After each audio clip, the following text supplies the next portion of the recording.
Welcome to another edition of 12 About Movies with Tyler and Todd. I'm Todd. I'm Tyler. And we're back at it again to talk to you about what's new this week, what's new to streaming, what's new to theaters, and what movies we've seen. Our staff picks. I'm sure everyone's coming back after last week, after watching The Vanishing, just dying for more recommendations like that. We got more bleak stuff that we can talk about, no doubt. Yeah. Well, let's just jump into it. We got a full roster of content this week. Lots of new and exciting things that are coming out to streaming. I'd say much more exciting than last week, for sure. Right. Yeah. It doesn't really necessarily stay with bleak, although it can be at times. But probably the biggest thing that's coming out, at least for us, streaming this week is Guardians of the Galaxy Volume 3 dropping on Disney Plus this week. Yes. I'm not so fond of a lot of the latest Marvel outings, but I think this is maybe the most memorable, maybe since like the first Iron Man. I gotta say, it's definitely probably one of the best films, if not the best film that they've released post Endgame, no doubt. Definitely, absolutely, yeah. It's also funny because it's on Disney Plus now, but I feel like if you're interested in Guardians 3, you've probably already seen it. I would hope so, right? I mean, those Disney Marvel movies come out, make a huge impact, and then kind of go away with their billions of dollars. But if we're the final push that you need to see Guardians 3, so be it, but this is actually worth your while. It is, and it's a nice wrap up of that trilogy from James Gunn. I'm sure that we'll see some of these characters back in further Marvel movies and Avengers and whatnot, but I think this story as a whole, and at least for writer and director James Gunn, he went out on a high note with this one, Yeah, absolutely. Good performances all around. Specifically, Dave Bautista, I think, just kind of owns that entire series. Yeah, right? Absolutely, yeah. He's so funny. He's the literal heart of the movie, of the whole series, yeah. Agreed, yeah. Agreed. Cool, all right, well, another big one that's dropping this week. I haven't seen it. It's the biggest movie of the year, at least for the next few days. Apparently. Until Barbie takes over. Yeah. But Super Mario Brothers, the movie, drops on Peacock this week. I'm totally honest, I'm kind of stoked to check it out. I saw this. It has bright colors for kids. It is a surprisingly literal adaptation of video games, and that also includes all the rich story of video games. The rich story. Hop from one thing to the other and continue. That is the plot of Mario. It has almost nothing. But if you like the games, this reminiscent of the games. I feel like it's like a good nostalgic moment for some people. And at the end of the day, if you have kids, the kids are going to watch it because it's bright and shiny. Absolutely, yeah. Yeah. So, all right, cool. A little bit of a bummer. The final season of the most incredible series out right now, Reservation Dogs. It's on FX on Hulu. My wife and I have been watching this since it dropped a few years ago. It's kind of slow release with the pandemic. Just a really funny, insightful, and just show filled with a ton of heart, set in an Oklahoma reservation. And I just find it to be just so fabulous. And I'm really bummed that we're seeing it go. We're going to get one more great last season. I'm excited for what the creators do next. But do we know if it was canceled or if this was a planned ending? It's probably one of those, we're going to produce a third season knowing that it's probably going to wrap up. And then before that it even airs, they announce that, hey, it is the final season. Okay, yeah. So I'm sure that they tie up some loose ends and they wrap up storylines and whatnot. Did they know that it was probably going to be the last one? Maybe in the back of their heads, but really good show. That's on Hulu this week. Season 2 of Heartstopper on Netflix. I know nothing of this. One of my close friends is a huge fan of not only the show, but the graphic novel series. Yeah. And I watched the majority of the first season. I found it really interesting, really funny, very topical. But then it just got too teen relationship for me, and I'm just not in that mode of my life anymore. I know, so I never finished it. I know my sister is really into the series and the the graphic novel? Yeah. And NBC 12's John Hood as well. John Hood loves it. Absolutely obsessed. That's amazing. Yeah. Good for John. Good for John.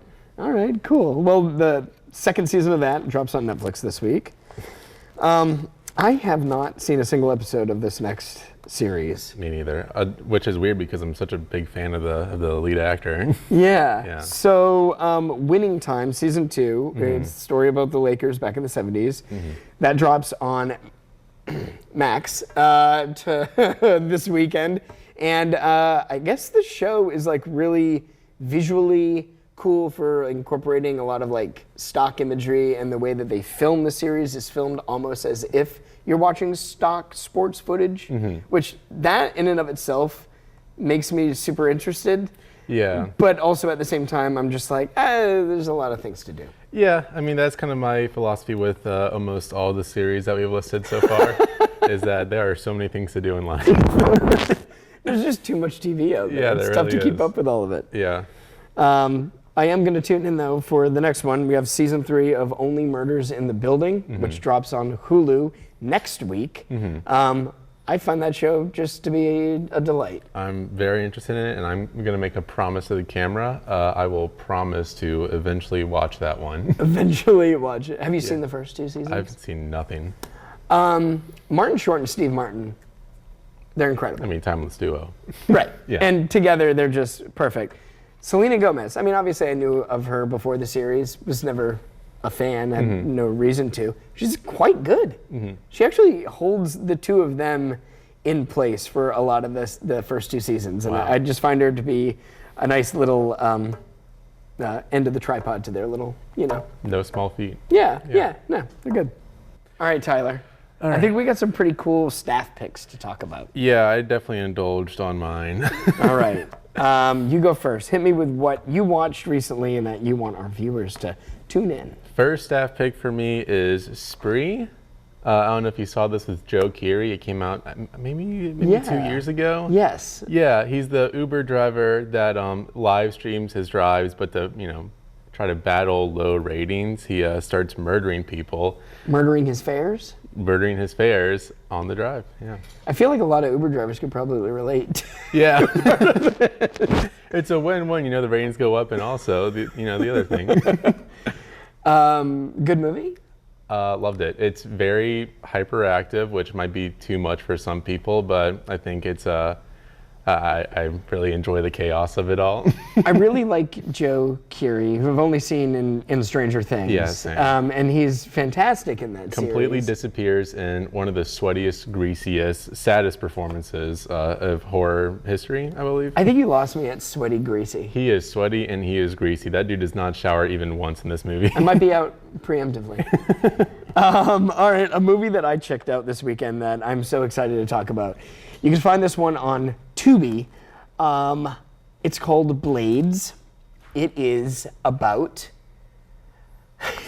It's basically Jaws. Okay. Set at a golf course, and you have a sentient lawnmower that hunts and stalks down and kills golfers. It literally, beat by beat, almost line for line, it's Jaws. Wow. I literally turned into the Leonardo DiCaprio pointing meme throughout watching the movie, because it was like I'm watching just a really bad version of Jaws, but instead of a shark, you have a lawnmower.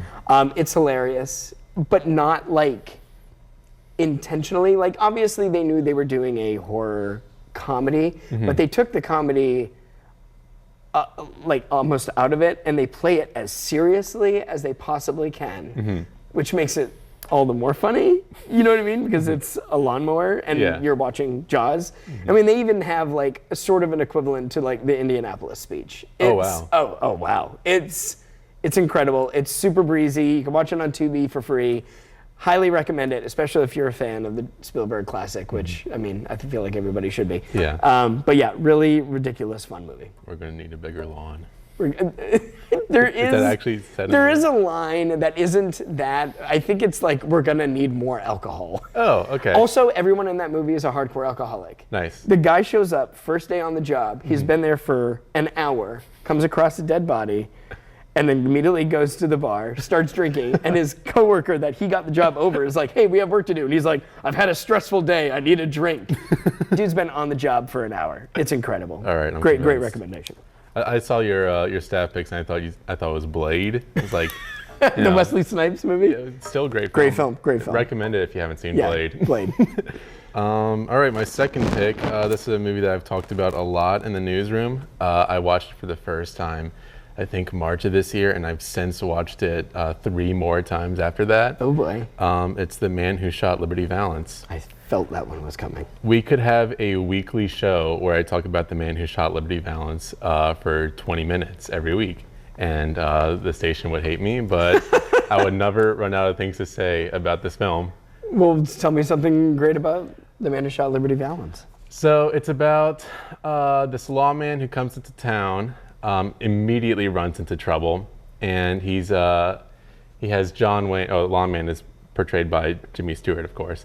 And then John Wayne takes him under his wing to kind of like teach him, the rules of the land. This is what you do when people like ruffle your feathers. And Jimmy Stewart's like, no, we have to abide by the code of law. That's a really good Stewart. Thank you. I've only seen it 4 times in the last 8 months, or 5 months rather. I think it's John Wayne's, maybe not his best performance, but by far his most interesting character. For most of the movie, it's a very efficient but somewhat by the numbers Western. Cool. But then in the third act, something's revealed that you didn't know. Don't spoil it, because I haven't seen this. I'll say that it almost totally subverts the genre. It is thematically the richest Western I've ever seen. Where can we find it? It is on Prime. Oh, and I forgot to mention Spree is on Hulu as well. Cool. Yeah. Cool. All right. For my second staff pick, I finished up the 3rd season last night, just so I could be ready to talk about it today. The 3rd season of The Righteous Gemstones from Jody Hill, Danny McBride, and David Gordon Green. It is such a hilarious show, a take-up of everything Falwell. Let's call it. They're basically playing a version of the Falwells. Yeah. It's pretty funny. But like between the 3 of them having this incredible comedic, career with HBO / Max, where they started out with Eastbound and Down, then did Vice Principals, and now doing Righteous Gemstones. I just think like there's nothing that they can't touch that isn't great. To the point that even in between shooting the series, David Gordon Green and Danny McBride just decided to do another Halloween trilogy, which, for better or for worse, I think it's pretty solid. I'm very interested in ends, at least. I have some complaints with the trilogy, but it's not perfect. It's not perfect. They do sound interesting for sure. Yeah. But yeah, I watched the first episode. I was like, I want to rewatch Eastbound and Down. Yeah. And then I'm doing that right now. Yeah. Danny McBride is just, I don't know how he comes to set every day and does what he does. He is an outstanding comedic performer. He really is. Yeah. He really is. And I just cannot recommend Righteous Gemstones enough. And they definitely played off this season finale as it could be a series, and it would have been a really nice one. Okay. But they're coming back for a 4th season, which is great. So nice. Excellent. Let's bring us more. All right, cool. All right, well. All right, we got to run through new to theaters since I don't know where we are on time. Yeah. But last week, I did not watch The Haunted Mansion, but I did see Talk to Me, and I have very good things to say about it. Yeah? I don't believe it's a instant horror classic or anything, but I do think the concept is very intriguing. I mean, it immediately presents the audience with the question of, well, let me fill you in. So the idea of Talk to Me is that instead of holding hands and doing a seance around a circle, you have a single hand in front of you. The legend is the hand was cut off from a Satanist and embalmed and then encased in ceramic. But if you hold this hand, you have the ability to talk to a random, ghost that's presented in front of you. And if you say, let me in, then they will possess you. But what these kids find out is that it feels really good to be possessed. So the movie introduces the concept, and then it will have almost fun like with an it. Addiction film? Yeah, if there's an allegory for it, it's definitely for drugs and coping or failing to cope with trauma. But yeah, it introduces the concept. It has fun with it, and then it scares the daylights out of you for the next 60 minutes. People have said it's like the scariest movie of the year easily. Absolutely. It's not like front to back all scares all the time. The pacing's kind of slow. But when it gets going, it is, I'd say it's more sadistic than the new Evil Dead movie even, which is saying something. Yeah, that movie's got some sequences, no doubt. Yeah, I don't mean to run up our runtime anymore, but I mean, it's interesting that the horror landscape these days, I mean, we mentioned the Halloween trilogy earlier. That trilogy quickly got bored of Michael Myers. The Scream movies are more about how ridiculous it is to, keep making these movies than it is actual serial killers. And I mean, the best we have is elevated horror. And our best example is Hereditary, which is just as much a family drama. Talk to Me is a total true to form horror movie. And I think that's more exciting than anything else we can have right now. Perfect. Well, I'm adding that one to my note. So what do you think about that one? See it in theaters? Wait till streaming? See it in theaters. Content warning, it's pretty gruesome, obviously. But if you have a weekend available, it's not better than Oppenheimer, but, All right. It's worth the $10. Cool. All right, and we got some exciting movies that are dropping this week in theaters as well. The new Teenage Mutant Ninja Turtles, produced by Seth Rogen, Mutant Mayhem. Yes, I was not a fan of Ninja Turtles when I was a kid, but I am now after reading some of the comics. I will see it tomorrow morning, and I'll probably edit in my reaction in here. It's pretty good.